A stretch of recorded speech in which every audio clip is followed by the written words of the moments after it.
Hey, welcome back to the abandoned property rescue project. It's a new day. We're going to do some cleanup here of where the trailer was. You'll recall on the last video we finished segregating all the different parts. We got the metals here, and we got the burnables, and over there at the dumpster bin we got the garbage. So we're going to finish burning the burnables today, so we can get that fire started. We got a bunch of little debris here to clean up, and hopefully we'll find all the nails, right? That's always the goal. Not likely though, right? And then also I've got an alternator here for the tractor. We're going to start turning a wrench on that thing, and hopefully this will solve one of my 3 problems. I think my other 2 problems are not as major as the alternator, and we might actually get it going today.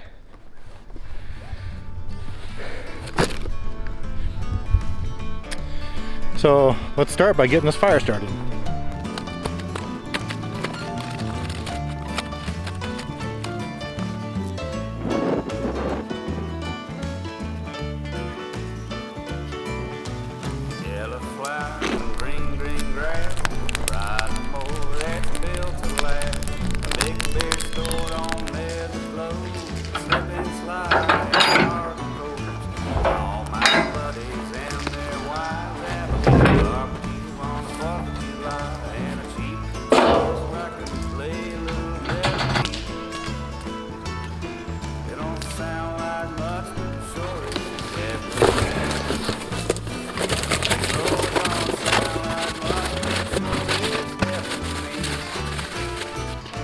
So this is the alternator. It's the thing that generates electricity, so the battery doesn't have to constantly generate electricity, and then it also recharges your battery as the engine is running.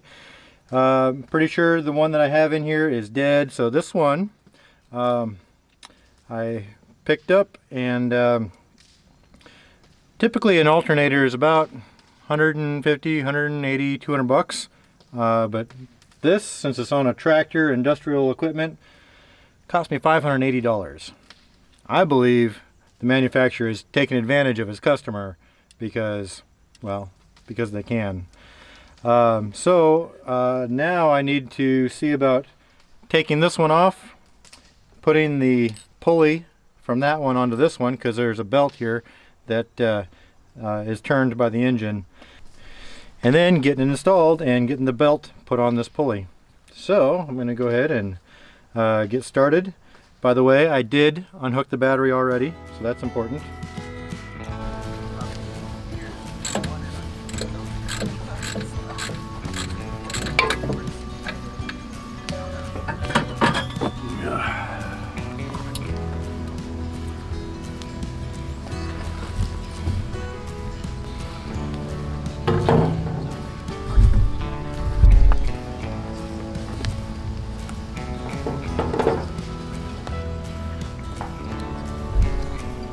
Well, I'm going to have to take these home and finish the job at home, because I don't have a wrench with me big enough for this. Then I can bring it all back and install it on the tractor. In the meantime, I can go ahead and add the coolant that I bought to the radiator. I only got a gallon here. I don't know if that's going to be enough or not. You can see, maybe you can't see, but it's pretty low. It's probably down to here. So I'm going to go ahead and add that now. Oh well.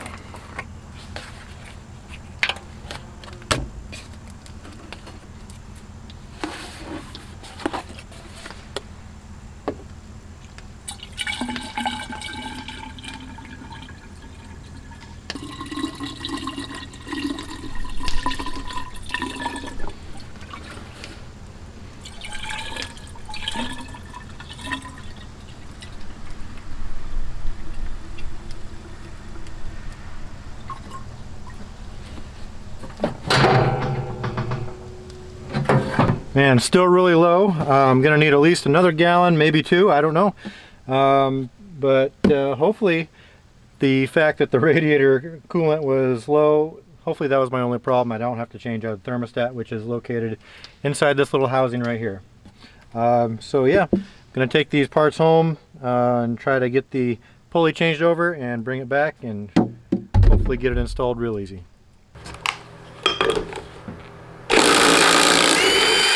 That's all it took.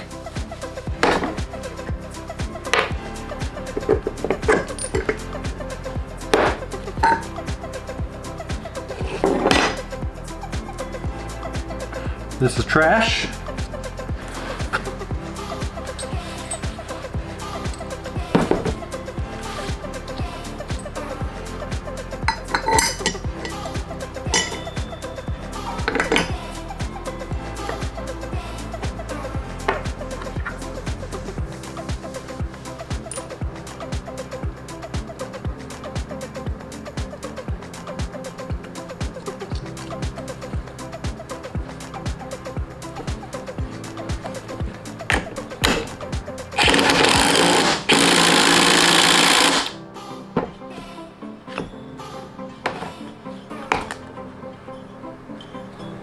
Ready to go back on the tractor. Alright, so we had a nice little surprise this morning. The power company beat me out here and they finally got the house unhooked from the power line and also from that house. And you might remember there used to be a power line that went across the yard. That's gone too, so super excited. It's the little things that that mark the progress here, and also I'm not having to run a burn pile today because I'm all caught up on what needs to be burned. If you look over here on the house, you see where they just pulled the meter off, and up here they just cut the wire, snip snip right there, and took all the wire away. Same with the other side. There's actually about like 20 feet of wiring that they left that they just didn't want to dig through the brush to get to the regular meter. But that's done, so check that off the list. Now let's get on this tractor. More coolant.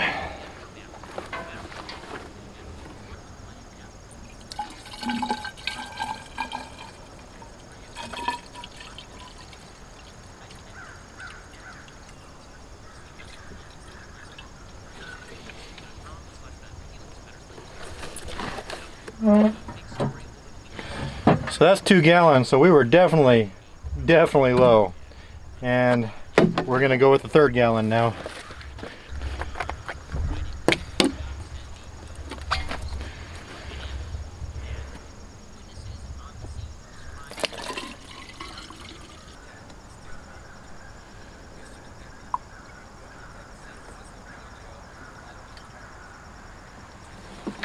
So that's almost 3 gallons.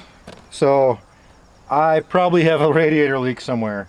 I'm gonna have to keep a close eye on that, but right now all I can do is just keep adding coolant. But we're full now.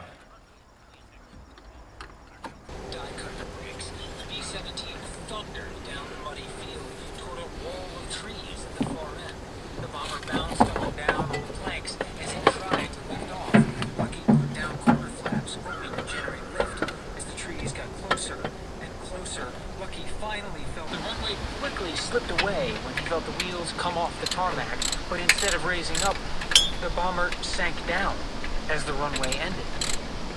For a split second, Lucky thought they might be crashing.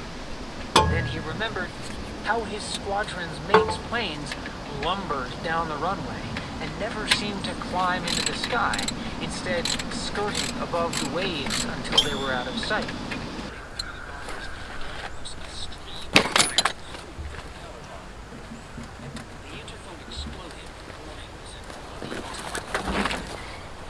Fighters were cutting through the contrails left in the wake of the disappearing formation, which buoyed Lucky's spirits.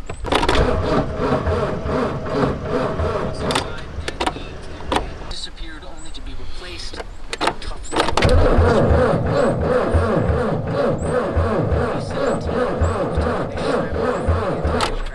smashed into the bomber's fuselage and wings. Well, this is frustrating. The starter is clearly dead. Sometimes it works, sometimes it doesn't. A little trick you can use is a hammer to tap on the side of the starter, which is just a motor, to get it from being unseized. Like right now it's seized. When I turn the ignition, nothing happens, except you hear some sparks from down here. Problem is the starter is hard to get to. So you see right here is the fuel filter, and I guess all the fuel gets sent to the different pistons from here. So all this has to be removed so I can get down all the way down here to the starter just to remove it and replace it. And then I need to get a new starter. They're telling me a rebuilt starter is like another $400. So, well, this thing isn't worth much if it's not running, so I guess I got to keep putting money into it. The other thing I noticed when I was putting the alternator in is the muffler is rusted off of the tailpipe. So I'm going to try to do a fix with epoxy called JCB Weld, which is basically a two-part epoxy with metal inside of it, metal shavings or something inside of it to reinforce it and give it a higher heat tolerance. So I'm going to basically glue the muffler back onto the tailpipe, or the tailpipe back onto the muffler, whatever. So that's what I'm going to do right now, as long as the engine's cold and I'm not going to be running it for another day or more. Hopefully I'll get this thing running next week, assuming I get the starter. All right, new day. So we're going to be working on the muffler rust out again. Yesterday I already used up one stick of this epoxy putty. I'm going to show you how this works real fast. Again, this dries hard as a rock or hard as metal onto metal. So I've already got the first stick on there, and that's what this looks like right here. So here's how this works. Open it up. You peel off all the plastic. All right. So inside there's this is the resin, and this is the hardener. What you do, I'm just going to use half of it for now. And you start by smushing it all together and mixing everything, and that activates it, and it starts the curing process as we speak. So I want to get this all a good solid color of gray, and then smush it onto the parts that I want to stick together. So you're basically dealing with clay or Play-Doh or putty, as it would seem. So it's still swirly there. Keep mixing it until it's all solid gray. And here in about 30 minutes after I get it applied, it'll be totally hard.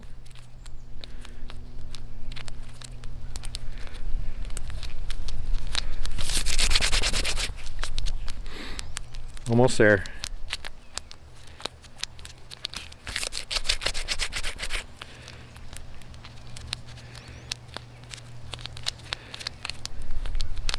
Okay, now this is ready to go on there, and it's going to dry hard as a rock.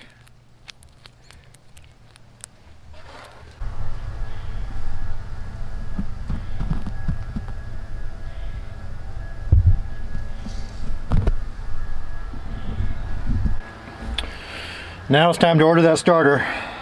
Here we go. This is going to hurt. For parts, press 1.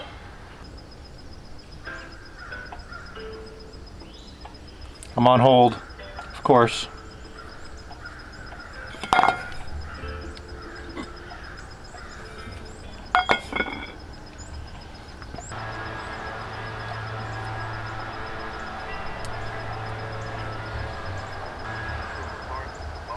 Hello, I need to order a starter.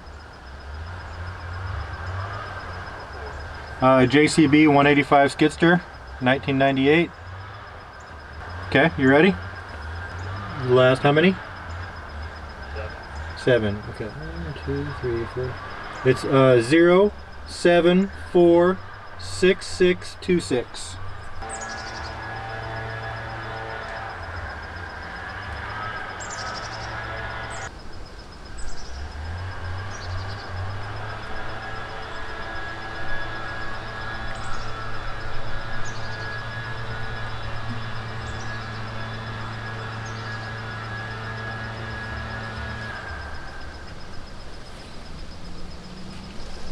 Are you looking for a reman or I'll take the remanufactured. 400 and how much? 24? $424. Can you have that shipped directly to my place? Alright, we're all set. All right then. So total on that? 5/21/16. Fi- Gotcha. All right, so about a week then. Yeah. Much appreciated. Yes, sir. Thanks. Bye. Yep. Bye. $521.16. $66 and something of that is called the core. That means I take the old starter back to them and they refund me that $66 that they charged me. So I guess that's to get parts back in their system and also to conserve waste, I guess. But about a week I should have it. So we're going to step away from this thing for about a week, and hopefully, I mean, what I can do is start removing this fuel filter and getting access to the old starter and taking that one off. But I'm not going to do that today. I got some other things to do.